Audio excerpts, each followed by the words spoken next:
जय Siyaram mind magic Odia channel को आपण मानक स्वागत। आपण माने भाबुछंती जे की कर्म केवल भल कले भल मिलिबो, खराब कले खराब मिलिबो, किंतु सत्य हेउची कर्म आठारु अधिक किछि कहूची। एवं आजी मु तुमको सही सत्य कहबा को आसीची जहा दुनिया भूली जाईची।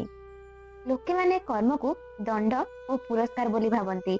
आपण माने समस्ते सुनिथिबे जे कर्मर फल निश्चिंत मिलिबो, किंतु भगवत गीतारे श्रीकृष्ण निजे कहते मु कौन तुमको दंड देउची ना, मु दंड देउ नाही, मु केवल सत्य को देखाउची।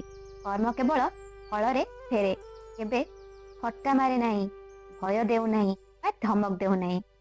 कर्म एक शक्ति मित्र माने तुमे केमिति भाबरे काम करिवो ताहा परिणाम तुम जीवन को पुणी फेरी आसीबो। जदि तुमे क्रोधरे कहबो क्रोध फेरिब, जदि तुमे लोभरे कर्म करिब कमी अनुभव हेब, जदि तुमे भयरे निष्पत्ति नेब भविष्यत मध्य भय सृष्टि करिब, जदि तुमे प्रेमरे कर्म करिब जीवन रे मध्य प्रेम फेरिब।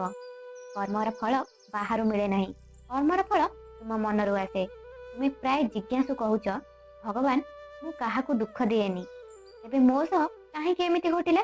कारण कर्म केवल वर्तमान जन्म रे नुहे, कर्म मृत्युर परी जहाँ तुमे भूली जाओ से मध्य तुम मध्य रही थाए।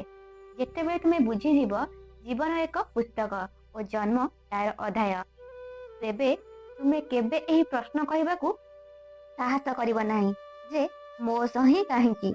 कर्म तीन प्रकार होता सांग माने, गोटे होची संचित कर्म, अर्थात एटा स्टोर हेकि रही थाए जहाँ तुमे अनेक जन्म रे करिछ, भल बा खराब समस्त एक शक्ति रूप में थाए। द्वितीय हेउची प्रारब्ध कर्म, यह एही जन्म रे तुमे भोगुच पूर्वर कर्मर फल। तीन नंबर कर्म हेउची क्रियमाण कर्म, एबे तुमे जहाँ चिंता करूछ, जहाँ कहूच, जहाँ करूच से तुम आगामी जीवन को परिवर्तन करिवो। केवल तृतीय कर्म, यह एबेर कर्म तुम हाथ रे अछि, जोटा कि करेंट एक्शन। कर्म परिवर्तन करिवार अर्थ भाग्य परिवर्तन नुहे, किंतु स्वयं को परिवर्तन करिबा। एही तीनोटी कथा को ध्यान दियंतु, यह आपनक कर्म को परिवर्तन करि दिए, तुरंत परिवर्तन करि दिए।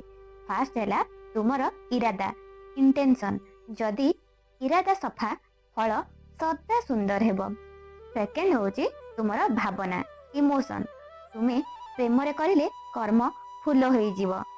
थर्ड होची तुमर चयन, चॉइस, एबेर निष्पत्ति कालीर दिग निर्धारण करे। कर्म सेतेबेले भारी हुए जेतेबेले तुमे ताकू निजर मानि नियो।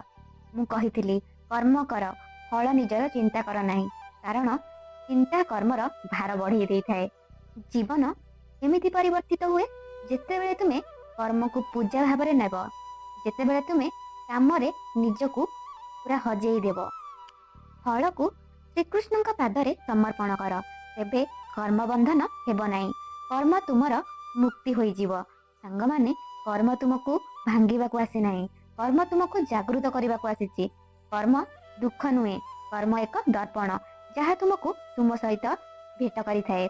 आजिठू तुमर कर्म परिवर्तन करबा आरंभ कर एवं देख किंबा तुमर निजर भाग्य केमिति परिवर्तित हेउची।